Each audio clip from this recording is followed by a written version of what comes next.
Bismillah, kita mulai ya. Kita awali dari serat yang pertama ya, serat Kolothido. Biar kita ngaji beneran meskipun ngajinya bukan kitab kuning. Ngajinya serat Jawa. Nggak usah khawatir, harusnya saya bawa sekalian bahasa Jawanya, tapi saya bawa terjemahannya saja ya. Saya tahu kalian tersiksa kalau saya pakai bahasa Jawa. Kita lihat ya, serat Kolothido ini sebagian, kalau bahasa anak hari ini, curhatan beliau terhadap kondisi zaman saat itu. Nanti kita tengok ya, ya karena yang bicara ini pujangga, yang curhat ini seorang pujangga, ya tentu saja isinya dalam. Setiap kalimatnya ada maknanya. Kata beliau begini, sekarang kondisi negara terlihat telah suram. Pelaksanaan undang-undang sudah rusak karena tidak ada yang memberi teladan. Kini sang pujangga hatinya diliputi rasa sedih. Tampak jelas kejatuhannya, amat suram tanda-tanda kehidupan. Akibat masalah duniawi bertubi-tubi ditimpa oleh bencana. Jadi ini dasarnya masalah itu apa sih? Dasarnya kesuraman itu apa sih? Pelaksanaan undang-undang rusak. Maksudnya apa? Aturan ditabrak dengan santainya. Jadi norma-norma hidup dicuekin. Itu maksudnya undang-undang disebut rusak. Kenapa kok bisa begitu? Karena tidak ada yang meneladankan. Jadi, kalau yang tokoh-tokoh tidak meneladankan, bagaimana rakyat kecil bisa melakukan yang baik? Jadi karena tidak ada yang ditiru, ya mereka akan meniru yang jelek-jelek dari yang harusnya memberi teladan. Dan ini yang versi Raden Ngabehi Ronggowarsito disebut kondisi negara telah suram. Dan ini tidak bisa diingkari karena memang situasinya Kolothido. Padahal ini di bait kedua, rajanya seorang yang utama, patihnya pun pilihan, para menterinya sangat serius ingin menyejahterakan rakyat. Pegawainya pun pinter-pinter, baik-baik. Meskipun demikian, tidak menjadi penolak datangnya zaman Kolobentu. Bahkan semakin menjadi-jadi, berbagai rintangan mengganggu. Berbeda-beda perbuatan angkara orang di seluruh negara. Jadi meskipun yang dipilih mulai raja, patih, menteri, sak pegawai-pegawainya orang hebat semua. Tapi memang zamannya zaman Kolobentu yang tidak bisa dibendung. Setiap orang punya angkara murkanya masing-masing. Ada yang angkara murkanya korupsi, ada yang angkara murkanya nyontek, ada yang angkara murkanya maki-maki orang, ada yang semua orang angkara murka sesuai makomnya masing-masing. Nah, ini zaman Kolobentu sudah. Dan tidak sadar, memang zaman edan. Dianggapnya itu sah-sah saja, normal saja, baik-baik saja. Nah, kayak ini keprihatinan beliau. Ini zaman itu ya, kalian tidak usah mikir aneh-aneh. Ini zamannya Ronggowarsito, itu beliau lahirnya 1801, meninggal 1873, jadi awal abad 19. Saya lanjutkan. Yang ketiga, baitnya. Daripada menangis sedih, bangkitlah wahai sang pujangga. Meski diliputi penuh duka cita, mendapatkan rasa malu atas berbagai fitnahan orang. Karena beliau ini banyak difitnah, banyak dituduh yang bukan-bukan. Mereka yang mendekatimu menghibur, seolah membuat enak hatimu, padahal bermaksud memperoleh keuntungan, sehingga merusak cita-cita luhur karena tidak hati-hati. Jadi ini beliau curhat, ya banyak sih yang mendekat-dekat, tapi ya karena tadi zaman sedang rusak, semua orang egois dengan kepentingannya, mereka mendekat ya hanya ingin mencari keuntungan sendiri. Terus beliau cerita, ini tentang beliau. Jadi beliau ini ada kabar akan dinaikkan jabatannya, akan diberi pangkat, tapi ternyata tidak. Dasarnya terbetik berbagai berita, kabar angin, namun bohong. Kalau bahasa hari ini hoax ya. Jadi zaman itu ya sudah ada hoax. Sang pujangga hendak diangkat menjadi pemuka, akhirnya malah berada di belakang. Katanya mau diangkat tapi ternyata malah tersisihkan. Apabila dipikir dengan benar, apa untungnya berada di depan? Malah menanam benih kesalahan, disirami oleh air kelupaan, lalu berkembang menjadi kesukaran. Jadi sudah harapan palsu, dan toh juga tidak ada maknanya, tidak ada pentingnya. Ada isu mau diangkat, dinaikkan jabatan, tapi ternyata malah disingkirkan. Dan setelah dipikir-pikir, apa sih gunanya maju ke depan jabatan yang tinggi? Jangan-jangan hanya membuahkan kesalahan saja, menambah masalah saja. Nah, ini hasil renungan beliau saat itu. Nah, kita tengok lagi lanjutan curhat beliau. Dalam kitab Paniti Sastro terdapat ajaran dan peringatan. Di zaman yang penuh bencana, orang bijaksana justru kalah dan di belakang. Jadi ternyata di kitab-kitab kuno juga ada isyarat bahwa memang kalau orang-orang bijaksana, orang pinter, orang yang sadar, ya di zaman edan justru dia akan terpinggirkan. Karena rumusnya seperti tadi, yang tidak edan akan dianggap edan, karena semua orang sudah edan. Demikian kalau diperhatikan, apa gunanya kita percaya pada berita-berita kosong? Justru semakin menyakitkan hati. Jadi sudahlah, tidak usah terlalu terpengaruh oleh berita-berita yang tidak penting, tidak perlu. Kata beliau, lebih baik nulis saja cerita-cerita kuno, teladan. Kenapa? Karena cerita tadi dapat digunakan sebagai teladan untuk pertimbangan baik dan buruk.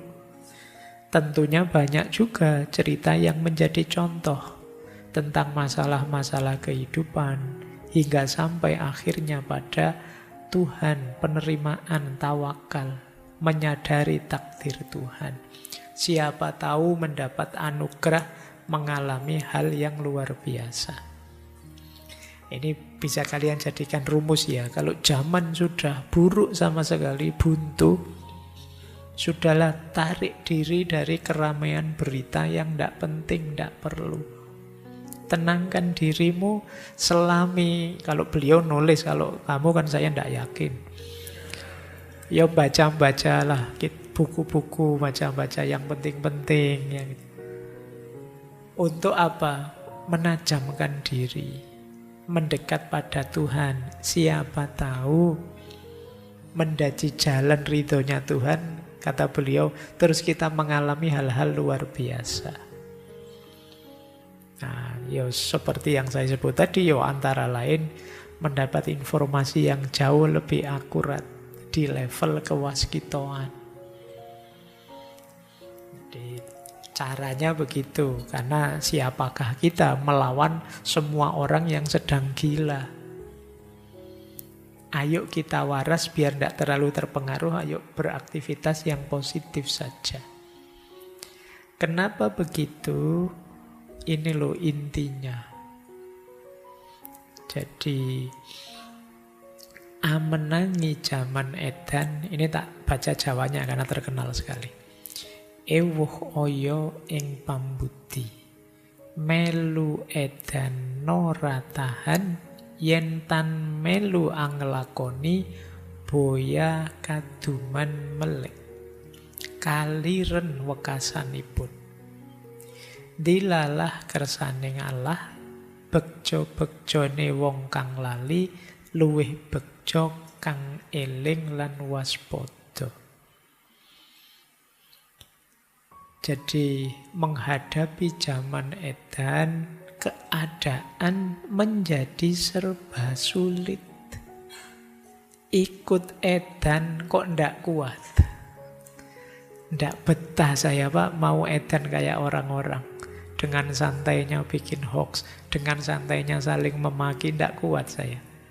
Tapi kalau tidak ikut edan, tidak dapat bagian. Gitu loh, ndak dianggap gaul, ndak dianggap masa kini, ndak dianggap orang hari ini. Akhirnya tersingkir, bukan kita. Pada akhirnya terus kelaparan. Tapi apapun yang terjadi sudah dinas oleh Allah, menjadi sunatullah, keinginannya Allah. Betapapun senangnya orang yang lupa diri, tetap lebih bahagia orang yang eling lan waspada.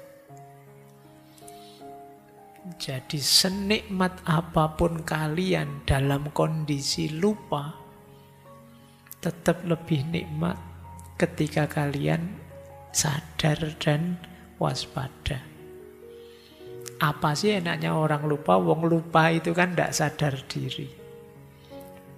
Menganggapnya nikmat mungkin saja itu bukan nikmat. Menganggapnya enak mungkin saja bukan hal yang menyenangkan. Wong itu sedang lupa. Maka senikmat-nikmatnya orang lupa tetap lebih nikmat orang eling lan waspada. Kalian puasa, lupa terus makan, enak ndak? Wong ya lupa, begitu sadar apa? Menyesal. Jadi padahal tadi merasa enak, wah makanannya kok lezat. Begitu, loh iya ternyata aku ini puasa. Begitu sadar kalian nyesel. Iya ya ngapain? Itu seenak-enaknya. Itu kan enak, wong puasa dapat bonus makan. Tapi karena dalam kondisi lupa jadi tidak enak. Setelahnya kamu menyesal. Ya contoh sederhana kalian nyontek tadi loh. Enak kan? Bisa tugas beres, terus nilainya bagus. Tapi begitu nanti kalian eling, iya ya kok aku curang gitu ya. Hasilnya menyesal. Jadi dan kondisi jiwa yang kalau dalam istilahnya Imam Ghazali kan ada yang lawamah, ada yang mulhamah. Orang lupa itu yang kondisi jiwanya lawamah ini. Ada juga yang amarah bahkan. Lawamah itu dalam dirinya ada pertarungan baik dan buruk, tapi yang menang selalu yang buruk. Akhirnya kamu menyesal. Kadang-kadang juga mulhama. Mulhama ini masih ada kurang sadarnya juga. Karena mulhama itu pilihannya selalu kebaikan, tapi belum nyampe yang tertinggi mutmainah. Karena kadang-kadang nyesel juga. Ya misalnya, apalah kalian berdua sama pacarmu misalnya mau nyebrang, mau pegang tangannya. Anda boleh bukan muhrimnya. Terus kamu tidak jadi pegang, mau pegang lagi Anda jadi. Ya kamu benar pilihanmu, memang tidak boleh bukan muhrimnya. Tapi begitu sampai rumah, eman-eman ya tadi. Mbok coba tak pegang lah, ya lumayan ya tadi masuk. Ini masih pilihanmu benar tapi masih ada menyesalnya. Wah, eman-eman kok ya. Nah, ini masih mulhama, masih golongannya wong kang lali. Nah, kalau bisa ya mutmainnah, orang yang eling lan waspada. Senantiasa sadar.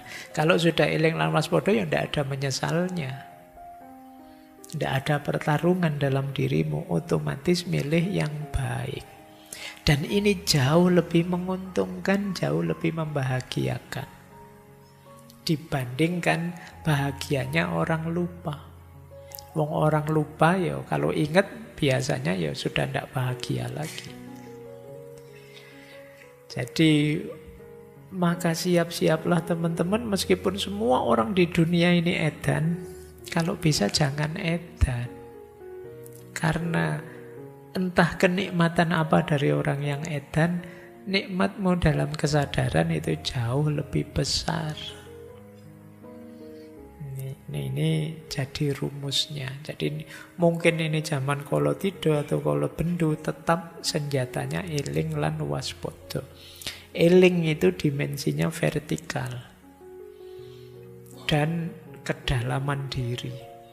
Sadar diri kita sebagai makhluk Allah, sadar diri kita sebagai khalifahnya, sadar hakikat hidup kita, kenapa kita dihadirkan di muka bumi. Ini namanya orang eling. Kalau waspada itu awas terhadap sekeliling kita.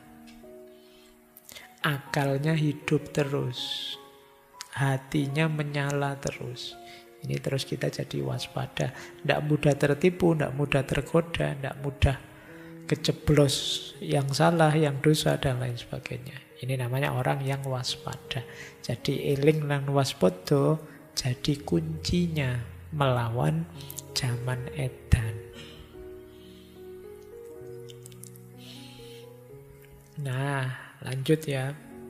Ini kalau ini saya baca cepat ya. Ini cara mengatasinya dengan spiritualitas. Demikianlah perumpamaannya, padahal menginginkan. Bukankah demikian Paman Doblang? Jadi isyarat zaman edan tadi ya, kita harus eling lan waspada. Sebenarnya kita kadang-kadang ya pingin seperti orang-orang itu, betapa senangnya dengan dalam kelupaan mereka. Tapi ya kan lebih menguntungkan kalau kita eling dan waspada. Mungkin benar persangkaan orang, namun dalam batin sesungguhnya hal itu sangat jauh. Jadi orang menfitnah aku macam-macam. Mungkin aku yang jahat, aku yang jelek, aku yang...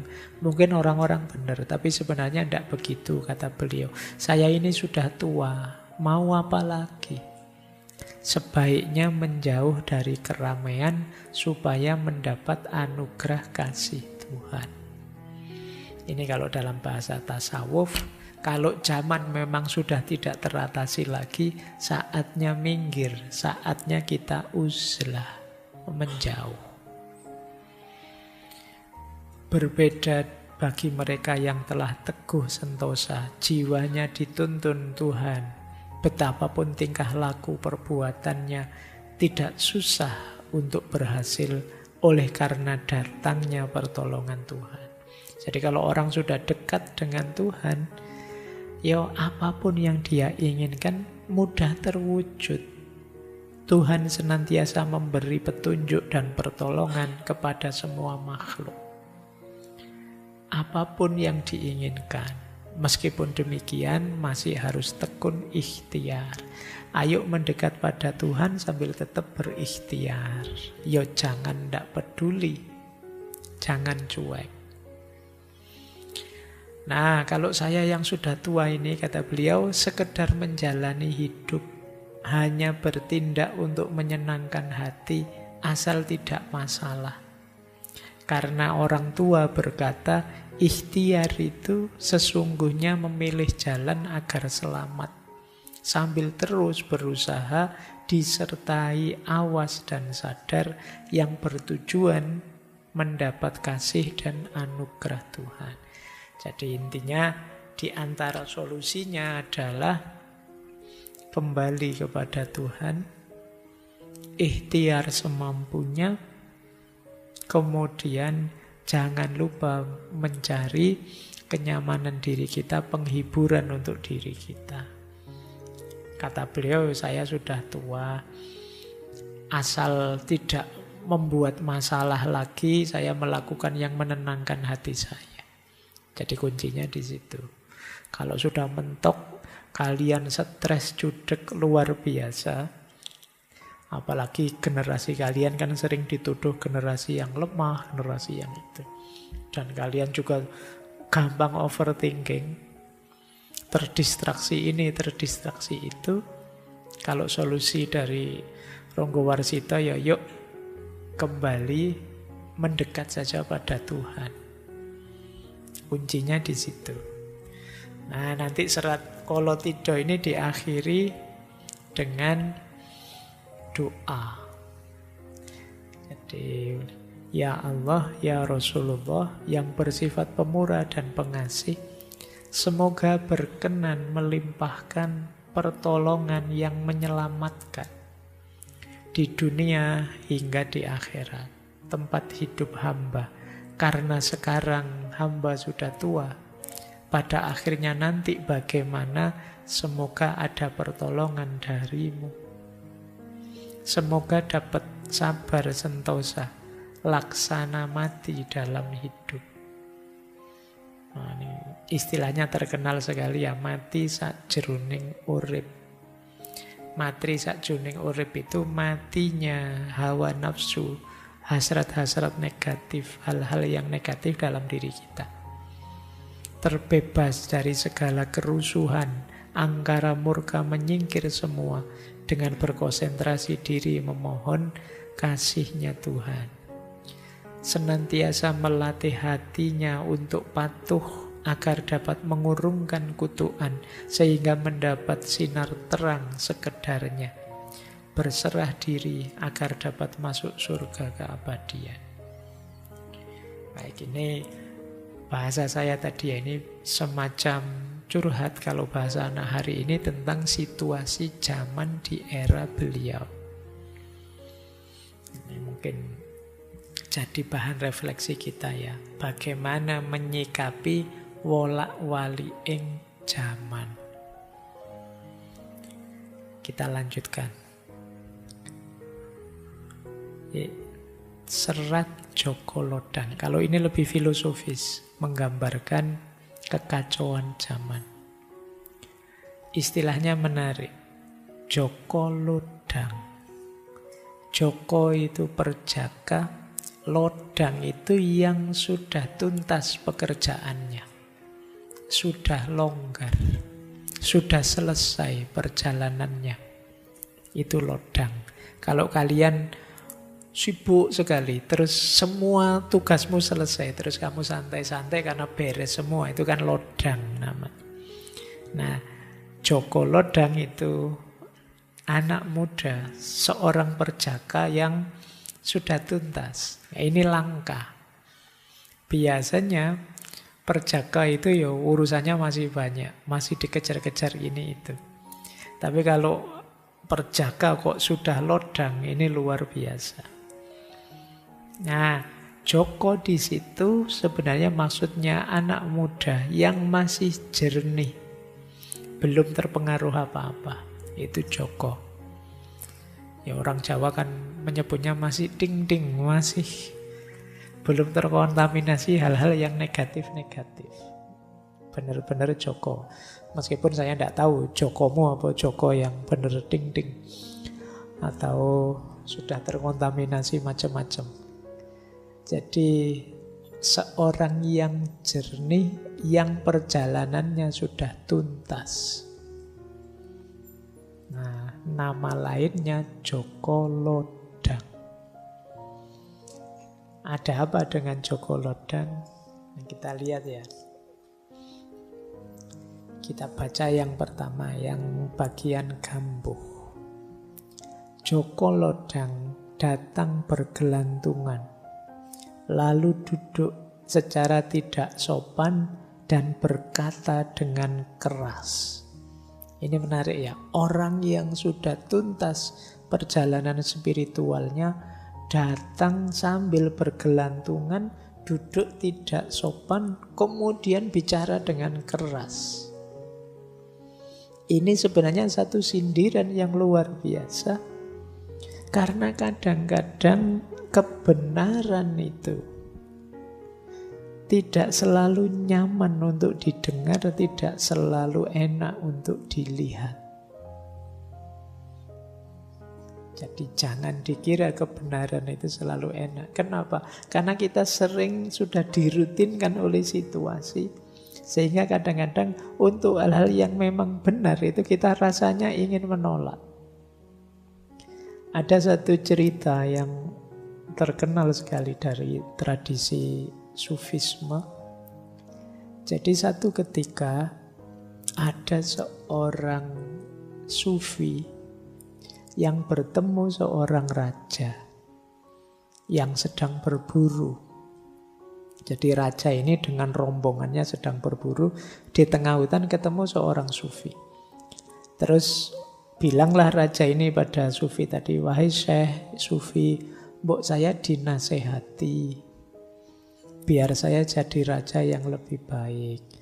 Tolong tunjukkan saya kebenaran." Nah, terus sufinya tanya, "Apa kamu benar siap mendengarkan kebenaran?" "Siap. Saya memang sejak dulu ingin mencari kebenaran." Nah, tidak lama setelah itu tiba-tiba anaknya raja, putra mahkota, datang mendekat. Terus sufi itu bilang, "Wah, ini anakmu ya putra mahkota. Dia akan mati loh." Wah, begitu mendengar kata-katanya sufi tadi bahwa anaknya ini akan mati, marah raja ini. "Sampean itu tak suruh ngajari saya kebenaran, malah mengutuk anak saya. Dia ini putra mahkota, gimana bisa didoakan mau mati?" Terus sufinya bilang, "Loh, saya tidak mendoakan. Saya kan bicara fakta saja, kebenaran saja. Siapa sih orangnya yang tidak mati? Kamu juga akan mati, saya juga akan mati. Makanya tadi saya sebut, anakmu juga akan mati. Ternyata kamu belum siap mendengarkan kebenaran." Nah, jadi ini persis seperti Joko Lodang ini. Orang, wah itu ndak sopan itu, wah itu ndak beres itu. Tapi memang kebenaran kadang menyakitkan. Jadi kebenaran kadang-kadang kan kita tolak. Meskipun sudah ada faktanya, sudah ada buktinya, sudah ada kenyataannya. Kita tolak hanya karena ndak cocok dengan keinginan kita. Ndak sesuai dengan harapan kita. Alah, yang jadi kok bukan yang saya dukung ya. Terus kita mati-matian nolak. Ini memang kebenaran itu pahit. Maka Joko Lodang datang dengan bergelantungan tidak sopan. Terus kata-katanya keras. Apa yang dia katakan? "Ingat-ingatlah, sudah kehendak Tuhan bahwa gunung-gunung akan merendah, sedangkan jurang-jurang akan meninggi. Karena kalah perang, maka akan diusir dari negerinya." Ini menarik. Jadi gunung yang tinggi itu akan bisa merendah.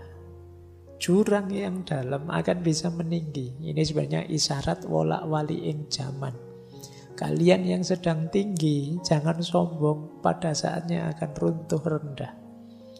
Kalian yang sedang di bawah rendah, jangan putus asa karena bisa saja nanti kalian akan naik ke atas. Jadi, dan pada saatnya itu akan terjadi.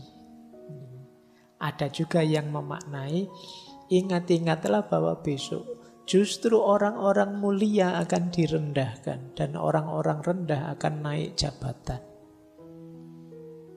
Jadi ini juga kebenaran. Makanya kita harus siap menghadapinya. Zamannya memang begitu. Namun jangan salah terima. Pahami kata-kata ini. Sebab bagaimanapun juga, meskipun merendah satu gunung, akan tetap terlihat bekasnya. Beda dia dengan jurang yang curam. Jurang yang curam itu, meskipun dapat menonjol, namun tanpa tanggul akan mudah longsor. Semua yang dituturkan di atas sudah menjadi kehendak Tuhan. Akan terjadi sesuai Sengkolo, Sirno Toto Esti Wong. Ini Condro Sengkolo itu cirinya Ronggo Warsito kalau meramal. Plus tahunnya dan biasanya pas.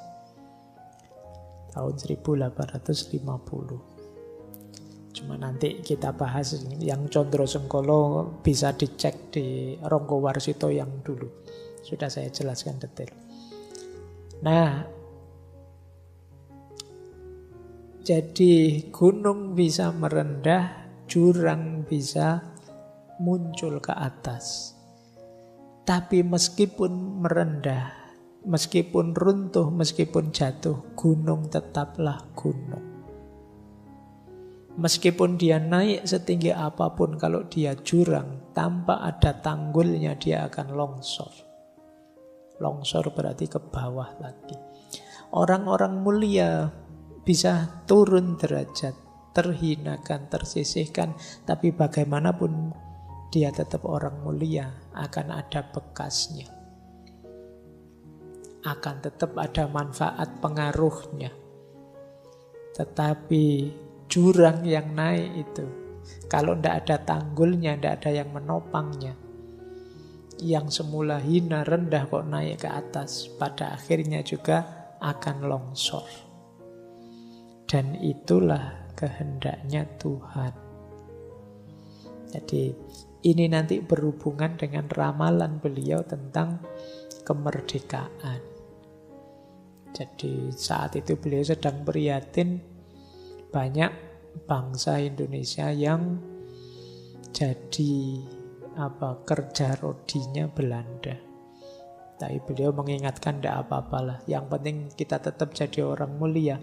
Meskipun runtuh ke bawah, tetap kita punya kemuliaan. Tapi kalau kita rendah, entah dengan jalan kerendahan yang manapun, meskipun kita naik ke atas, pada akhirnya kita akan tetap hina karena longsor. Nah, ini cara pandang beliau. Baik, melalui Joko Lodang. Nah, ketika yang mulia turun ke bawah, yang rendah naik ke atas, situasinya seperti apa? Dijelaskan di bagian sinom. Segala keinginan tidak ada yang terwujud.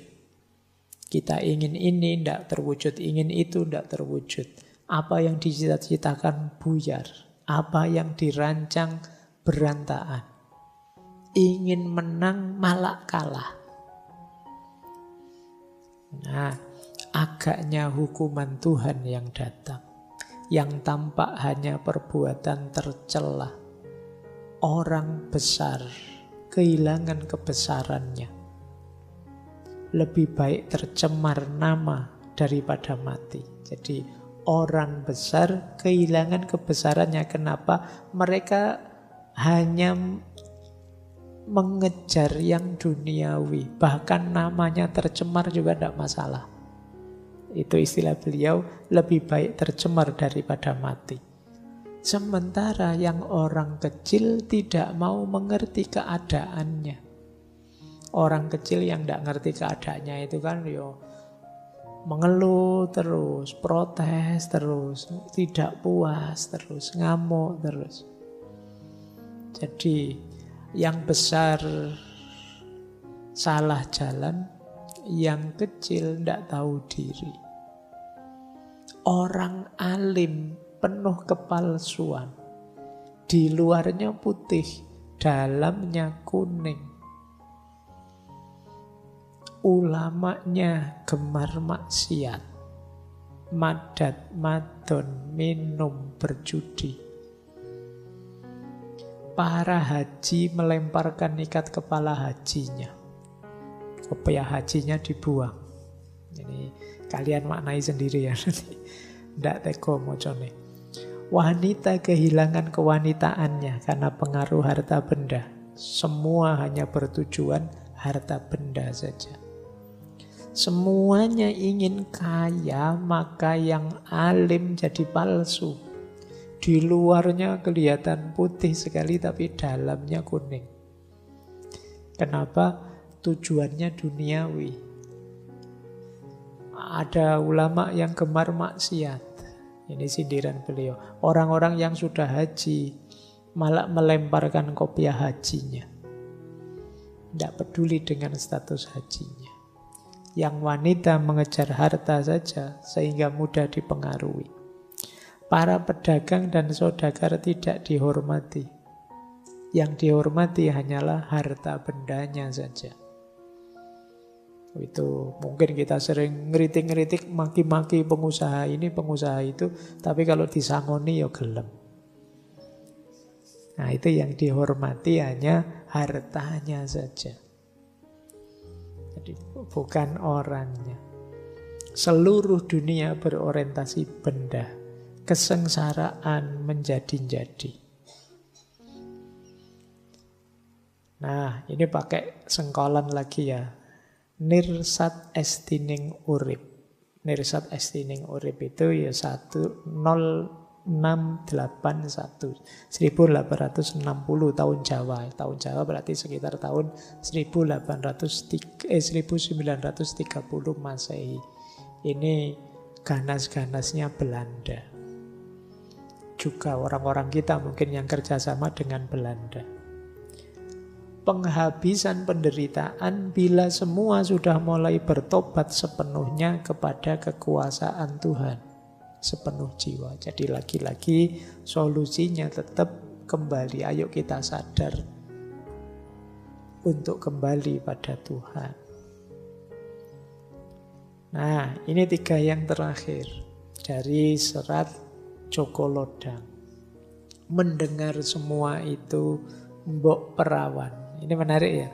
Ada Joko Lodang, ada mbok perawan. Bukan mbok rondo loh ya. Kamu istilah mbok mesti rondo. Tapi saya bilang mbok perawan. Mbok itu kalau dijawab bisa kakak perempuan. Kakak perempuan itu cirinya apa? Pengayom. Menyayangi, mengayomi. Perawan sama seperti Joko ya. Masih jernih, masih suci. Jadi mbok perawan itu seorang pengayom yang jernih, yang suci. Nah, orang yang semacam ini pasti akan merasa sedih melihat situasi seperti itu. Oleh karena itu kemudian Joko Lodang berkata lagi, tetapi ketahuilah bahwa ada hukum sebab musabab. Di dalam ramalan yang sudah ditentukan, tetaplah berupaya, yang terjadi biarlah terjadi. Jadi ayo kita berikhtiar semampu kita, karena di dunia ini ya ada hukum sebab akibat. Kalau kita diam saja situasi tidak akan berubah.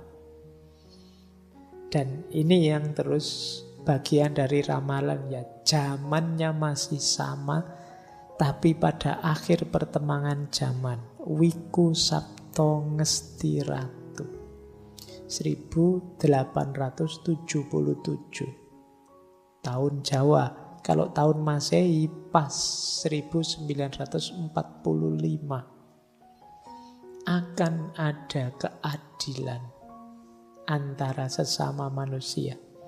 Itu sudah menjadi kehendak Tuhan. Di waktu itulah orang yang mengantuk mendapatkan ketuk atau gong kecil yang banyak bertebaran di jalan-jalan, yang mendapatkan gembira hatinya karena isinya tidak lain adalah emas dan permata. Ini yang disebut futuristik tadi ya. Ramalan bahkan beliau bisa menebak dengan tepat nanti situasi memprihatinkan karena penjajahan dan kesengsaraan masyarakat saat itu akan berakhir 1945 tahun Masehi.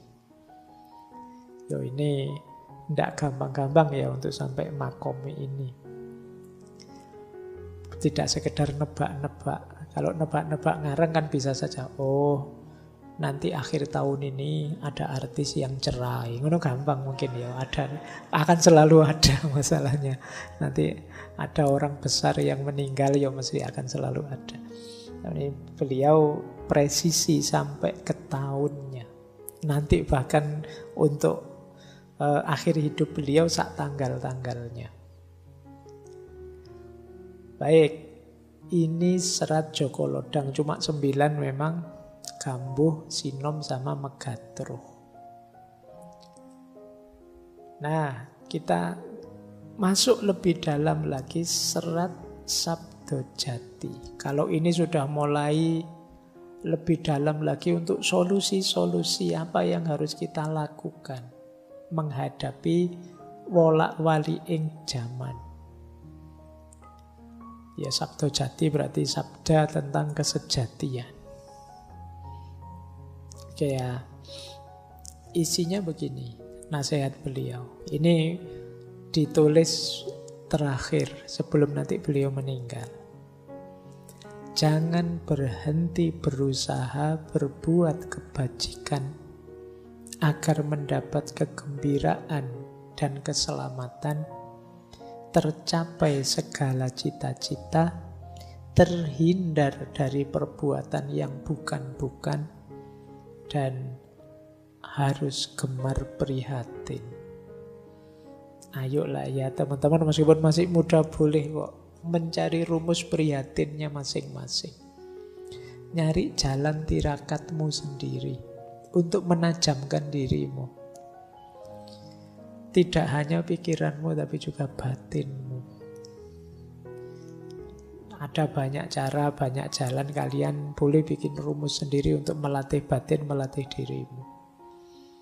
Renungilah dengan seksama, urailah dengan cermat, telitilah jangan sampai salah, endapkan dalam hati. Ini menarik, ini sangat filosofis. Kalau kalian menghadapi sesuatu, jangan kesusu disikapi, jangan kesusu dibales, jangan kesusu dijalani, tapi pertama-tama apa? Renungkan dulu. Berpikir yang dalam dulu, ini sangat filosofis. Kalau sudah kamu urai, biar paham posisinya, kamu teliti. Dan tidak hanya itu, endapkan dalam hati, rasakan. Mengendapkan dalam hati itu berarti kira-kira mantepnya bagaimana, nyamannya bagaimana. Itu namanya diendapkan dalam hati. Disitulah kita bisa mudah menanggapi sesuatu. Jadi berarti yang nomor 1 itu memerintahkan kita untuk berbuat baik. Yang nomor 2 memerintahkan kita untuk berpikir jernih. Kita lihat bait ketiga. Senantiasa mendambakan anugerah kebaikan, mengendapkan pikiran hingga jernih, mengheningkan hati hingga kosong, meski sebenarnya berisi. Isinya adalah cipta yang sejati. Kalau ini secara umum nuntun kita untuk mengarahkan gerak hati. Ya, kalau bahasa lainnya niatnya harus lurus. Jadi selain kebaikan yang kita lakukan, pikiran yang jernih, orientasi dan tujuan serta niat kita yang lurus. Hati kita kosongkan dari kepentingan-kepentingan duniawi, kemudian kita isi dengan yang sejati. Senjata yang keempat apa? Kesabaran. Jalankan semua itu dengan penuh kesabaran. Sebab jika bergeser akan mengkhawatirkan. Jika kesurupan setan gundul yang menggoda membawa kendi berisi uang banyak. Nah, Yang bisa membuat kita kesurupan apa? Setan gundul. Setan gundul itu ya biasanya bawa kantong isinya uang. Nah, jadi orang sudah tirakatan membersihkan hati, membersihkan pikiran, meluruskan niat. Begitu ketemu duit, bisa saja melenceng karena itu godaan paling berat. Yang bisa kesurupan jin lebih gampang, kalau kesurupan duit lebih susah. Setan gundul ambisi untuk nyari duit, kata Ronggo Warsito. Makanya hati-hati dengan setan gundul itu. Kan kita selama ini ada prinsip UUD, sopo-po ujung-ujungnya duit. Dengan uang apa sih yang tidak selesai? Tapi kalau kita seperti itu, ya kita kehilangan kejernihan diri tadi. Eman-eman. Nah, maka ayo kita prihatin, tirakat, ayo membersihkan pikiran, membersihkan hati, ayo mengorientasikan diri ke arah yang positif, niat yang baik. Mari menjalankannya dengan sabar dan hati-hati kesurupan. Dilanjutkan kesurupan selanjutnya apa? Bila terpengaruh oleh perbuatan yang bukan-bukan, akan menjadi sarang iblis. Senantiasa mendapatkan kesulitan, kerepotan, sulit menenangkan hati, seperti orang mabuk kepayang. Jadi selain duit tadi, kadang-kadang apa? Kita ngurusi hal-hal yang tidak penting, yang tidak ada gunanya, yang efeknya kadang malah negatif. Kelihatan sibuk luar biasa tapi tidak ada manfaatnya. Jadi kita repot, kita sulit, tapi hati kita tidak tenang, seperti orang mabuk. Kenapa bisa begitu? Biasanya karena kita terpengaruh oleh perbuatan yang bukan-bukan. Ya termasuk kalian ya, sekarang saatnya berarti kita cermati dalam sehari kita ngapain aja sih. Seminggu ini saya ngapain aja, menghasilkan apa, memproduksi apa.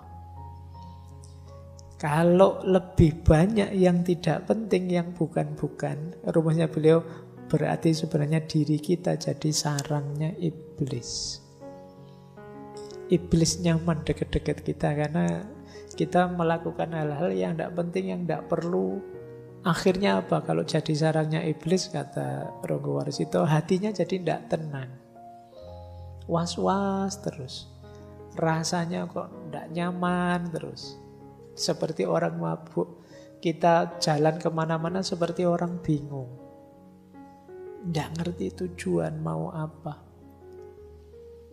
Akhirnya apa? Kalau terlalu banyak melakukan hal yang tidak penting, akhirnya tidak tertarik terhadap perbuatan kebajikan. Terlalu sibuk dengan yang bukan-bukan, perbuatan baik jadi tidak menarik. Segala yang baik lari, sebab kita sudah atmosfernya atmosfer buruk. Lupa Tuhan, lupa dengan ajaran Tuhan, ajarannya musnah berkeping-keping. Jadi dunia sekeliling kita akhirnya negatif semua. Yang positif kita lupa sudah. Nah, bukankah banyak orang pinter, banyak orang cendekiawan dan lain sebagainya. Tapi kata Ronggo Warsito apa? Namun demikian, yang melihatnya bagaikan matanya kemasukan pasir. Orang cerdas intelektual itu melihat semua itu kayak orang kelilipan. Jadi tidak terlalu peduli. Tidak kelihatan aslinya apa. Tidak melihat betapa sengsara, betapa banyak kebingungan, betapa banyak keresahan di sekelilingnya. Itu bahasa beliau seperti orang kelilipan. Yang bisa melihat itu kan ya tadi istilah beliau ya, ada orang pinter, ada para alim dan lain sebagainya. itu tidak peduli dengan apa yang terjadi tadi. Seperti orang yang matanya kena pasir. Akhirnya apa? Banyak orang yang bersujud pada yang jahat. Orang jahat, orang buruk ditunduki sedemikian rupa, dianggap utusannya Tuhan. Nah, ini mulai sekarang kalau bahasa kita mempertuhankan yang bukan Tuhan. Bahkan orang jahat kita anggap utusannya Tuhan. Itu ketika kita tidak bisa tadi, tidak bisa tirakat, tidak bisa membersihkan hati, tidak bisa sabar, dan lain sebagainya. Nah, coba kita cek diri kita. Kata beliau selanjutnya begini, tapi bagi orang yang bijaksana, biasanya cirinya apa? Galau hatinya. Jadi, kenapa hatinya galau? Jika tidak ditiru, tidak ikut orang lain, dia disalahkan. Dan hidupnya jadi tanpa makna, tapi kalau ditiru, hidup jadi hina. Jadi, orang bijaksana dia bisa melihat, tapi dia bingung. Kalau saya ikut orang-orang, hidup ini jadi tidak ada maknanya. Tapi kalau saya ikut orang-orang, hidup ini jadi hina. Nah, milih mana kamu? Hidup tidak bermakna atau hidup hina? Nah, itu berarti kata Ronggo Warsito, tidak percaya kepada Tuhan. Lagi-lagi beliau mengakhiri, yuk kembali sajalah pada Tuhan, pencipta segala sesuatu. Mereka yang sungguh-sungguh akan berhasil. Kebahagiaan akan datang atas kemurahan Tuhan. Tuhan mengabulkan semua permintaan jika dilakukan dengan tulus. Tuhan akan menolong, tidak kurang sandang pangan, terkabul semua keinginan. Ini beliau menarik. Di belakang terus beliau bilang, bla bla bla bla. Beliau bilang, sang pujangga sambil menasehati, membuka rahasia ilahi yang banyak tersembunyi, sehingga dapat diketahui. Manusia yang hidup di zaman kerepotan, keburukannya meningkat, perbuatannya menjadi-jadi, pikiran-pikirannya sesat, keampuhannya tidak tampak lagi. Lama-kelamaan makin memprihatinkan. Merasakan ramalan tersebut, sang pujangga senantiasa merenung diri, melihat zaman penuh keprihatinan. Selesainya kapan? Ini ramalan lagi ya. Lagi-lagi beliau menyebut tahun 45 nanti. Waluyane benjang lamun ono wiku, memuji ngesti sawiji, sabuk lebu lir majnun, gali bedan tudang tuding, anacahken sakeing wong. Selesainya besok ketika ada seorang wiku. Wiku ini setara kalau sekarang mungkin begawan. Jadi seorang alim, orang suci yang memuji yang tunggal sejati. Istilahnya bagus. Sabuk lebu lir majnun. Pakai ikat pinggang debu seperti orang gila. Maksudnya apa? Ikat pinggang debu itu berarti sangat sederhana. Dia bukan orang kaya raya yang terikat oleh dunia. Dan seperti orang gila bahkan. Jadi apa? Tidak dipandang sama sekali pada saat itu. Tapi sebenarnya beliau ini seorang wiku. Orang bijaksana, seorang pegawan. Hilir mudik menunjuk kian kemari. Gali bedan tudang tuding. Ini mungkin menyebalkan bagi banyak orang. Tapi dialah yang membangunkan banyak orang. Mengarah ke banyak orang, anacahken sakeing wong, menghitung banyak orang. Maksudnya apa? Menyadarkan, menunjukkan nilai masing-masing orang. kamu itu anak bangsa, kamu itu punya tanggung jawab kemanusiaan, kamu itu sejenis itu. Dan itu terjadi dengan Sengkolo tadi ya, wiku memuji ngesti sawiji 1877 atau tahun Masehi 1945. Disitulah baru selesai zaman Kolo Bendu. Kolo Subo kang gumanti diganti dengan zaman Kolo Subo. Wong cilik bisa gumuyu, rakyat kecil bisa tertawa. Nora kurang sandang bukti, tidak kekurangan sandang pangan, sediane kabeh kelakon. Semua keinginannya terpenuhi. Nah, ini 4 yang terakhir ini ramalan tentang diri beliau sendiri. Penglihatan sang pujangga belum tuntas. Seperti benang yang terus diulur. Namun karena umur, sudah saatnya mencapai kesejatian. Pulang ke tempat yang sejati. Jadi beliau ini visinya, penglihatannya masih panjang. Seperti benang yang diulur. Ingin cerita banyak tapi terbatas oleh umur. Yang terlihat hanya kurang 8 hari lagi. Waktu kematian akan tiba. Terlihat di Lauhil Mahfudz kembali menghadap Tuhannya tepatnya pada hari Rebu Pon. Tanggal 5 kira-kira waktu zuhur bulan Selo tahun Jimakir. Wuku tolu windu sengoro. Itu kalau dimasehikan tanggal 24 Desember 1873 pas. Itulah saat yang ditentukan. Jadi ini beliau membaca kapan aku meninggal bisa pas. Sak jam-jamnya. Kira-kira waktu zuhur Rebu Pon.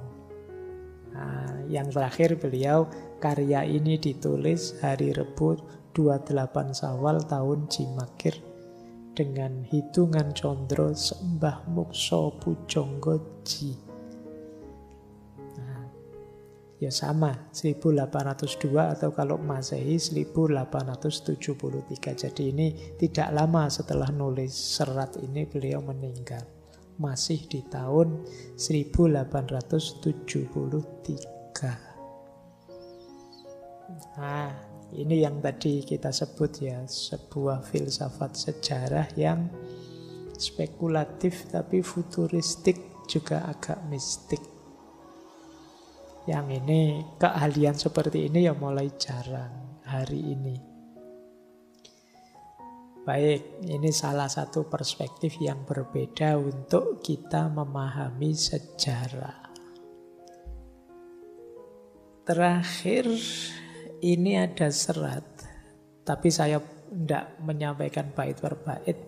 Kunci-kunci saja ya, mungkin pada saatnya teman-teman perlu bahan untuk merenung. Saya ambil dari serat Pamoring Gusti, Pamoring Kawula Gusti. Jadi pamor itu semacam cahaya, semacam guratan yang muncul biasanya ada di keris itu ya. Nah, ini salah satu jalan ya menghadapi zaman edan. Tadi kita akan diminta untuk mendekat pada Allah. Apa sih yang harus dilakukan? Topo. Menurut Ronggo Warsito ada beberapa jenis topo.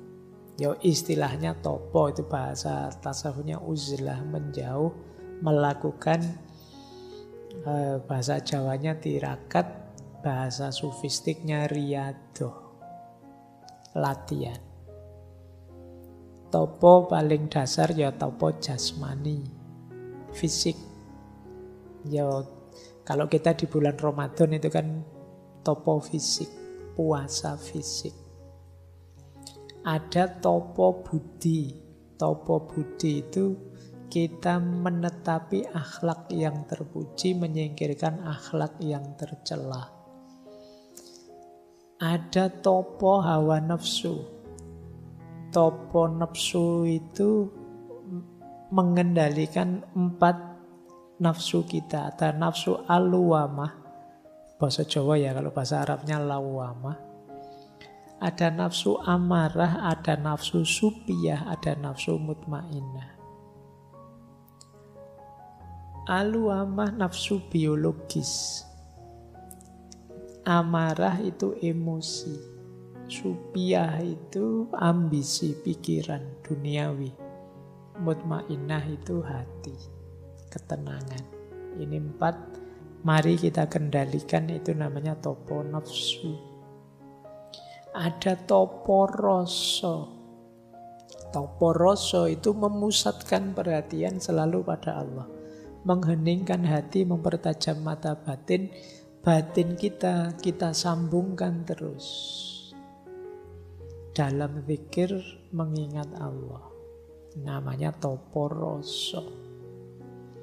Kalau sudah topo rasa, ada topo sukmo. Topo sukmo itu ikhlas, batin jernih, dan hidup harmonis dengan sesama dan dengan alam semesta. Ada lagi topo cahyo. Tirakat cahaya. Maksudnya apa? Membentuk jiwa kita agar tidak tergoda oleh cahaya duniawi apapun. Berarti ini level fana sudah lepas dari segala godaan duniawi. Dan puncaknya adalah topo urip. Topo urip itu memasrahkan diri kita sepenuhnya kepada Allah. Kalau kita melakukan topo-topo ini, maka diri kita akan jadi manusia yang berpamor Gusti. Kalau di bahasa Indonesia kan bercitra Tuhan. Inilah nanti dalam tasawuf yang disebut takholak bi ahlakillah. Nah, ini jalan agar kita tetap waras di zaman edan. Ya, kalian ingat-ingat saja, pilih saja, lakukan semampu kalian, entah di level yang mana, biar kita tetap waras menghadapi wolak-wali ing zaman. Baik, saya kira itu ya malam hari ini. Materinya agak padat, banyak. Ya, semoga rekamannya bagus. Kalau kalian tidak paham bisa mengulang-ulang. Saya kira itu untuk malam hari ini. Insya Allah bulan depan kita lanjutkan di tema yang berbeda. Setelah jungkir balik zaman di bulan ini, nanti kita tema baru bulan depan. Saya akhiri sekian, kurang lebihnya mohon maaf. Wallahul muwafiq, wallahu a'lamu bissawab. Wassalamualaikum warahmatullahi wabarakatuh.